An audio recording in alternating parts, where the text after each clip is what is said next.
வீட்டில் gas cylinder உபயோகிக்கும் போது கவனிக்க வேண்டிய விஷயங்கள். பொதுவாக நகரங்களில் அனைத்து வீடுகளிலும் கேஸ் அடுப்பு இருக்கிறது. அனைவருக்கும் கேஸ் அடுப்பை பயன்படுத்தும் விதம் நன்றாக தெரிந்திருக்கும். சமையல் சிலிண்டருக்கு முதல் முறையாக இணைப்பு பெறும் போது சமையல் கேஸ் பாதுகாப்பாக பயன்படுத்தும் முறை பற்றி தெரியாவிட்டால் சிலிண்டர் விநியோகிக்கும் நபரிடம் செயல்முறை விளக்கம் கேட்டு தெரிந்து கொள்ளுங்கள். வெப்பமான பிற பொருட்களில் இருந்து சிலிண்டரை சில அடிகள் தள்ளி வைத்திருக்க வேண்டும்.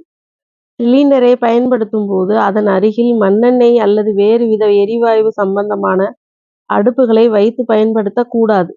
சிலிண்டர் வால்வின் உள்புறத்தில் ரப்பர் டியூப் இருப்பதை உறுதி செய்ய வேண்டும்.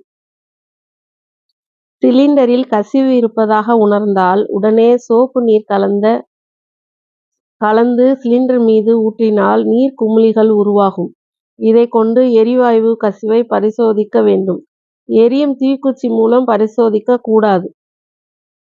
லைலான் கயிறுடன் இருக்கும் பாதுகாப்பு மூடி எப்போதும் சிலிண்டரிலேயே பிணைக்கப்பட்டு இருக்க வேண்டும். கேஸ் கசிவு இருப்பதை அறிந்தால் பாதுகாப்பு மூடியால் வால்வை மூடிவிட வேண்டும். சமைக்கும் போது அடுப்பில் பாத்திரங்களை வைத்துவிட்டு நீண்ட நேரம் கவனிக்காமல் விட்டுவிட்டால் சமையல் பொருட்கள் கொதித்து வெளியேறி தீயை அணைத்துவிடும். இதனால் கேஸ் கசிவு உண்டாகும். அதனால் சமைக்கும் போது மிகவும் கவனத்துடன் சமைக்கவும். ஃப்ரிட்ஜ் போன்ற மின் சாதனங்களை சமையல் அறைக்குள் வைத்திருக்க கூடாது. அதனால் ஏற்படும் மின் அழுத்த ஏற்றத்தாழ்வு கேஸ் கசிவு இருக்கும்போது விபத்தை உண்டாக்கக்கூடும். 2 ஆண்டுகளுக்கு ஒருமுறை ரப்பர் டியூபை மாற்ற வேண்டும்.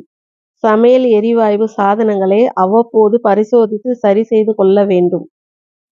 கேஸ் கசிவு ஏற்பட்டால் பதட்டம் அடையாமல் ரெகுலேட்டர் மற்றும் பர்னர் நாப்கின்களை மூட வேண்டும். அந்த அறையில் உள்ள மின் சுவிட்சுகள் மின் சாதனங்களை இயக்கக்கூடாது. வெளிப்புறம் இருக்கும் மின் இணைப்பின் மின் சப்ளையை துண்டிக்க வேண்டும். கதவு ஜன்னல் எல்லாம் திறந்து வைக்க வேண்டும். காற்றோட்டத்திற்காக கதவு ஜன்னல்களை திறந்து வைக்கவும். எரியும் நெருப்பு, எண்ணெய் விளக்குகள், மெழுகுபத்தி போன்றவற்றை அணைத்துவிட வேண்டும். சிலிண்டர் பாதுகாப்பு மூடியால் மூடிவிடுங்கள். உதவிக்கு உங்களின் விநியோகஸ்தர்களை அல்லது அவசர சேவை மையத்தை தொடர்பு கொண்டு கேஸ் கசிவு ஏற்படுவதை சரி செய்து கொள்ளுங்கள்.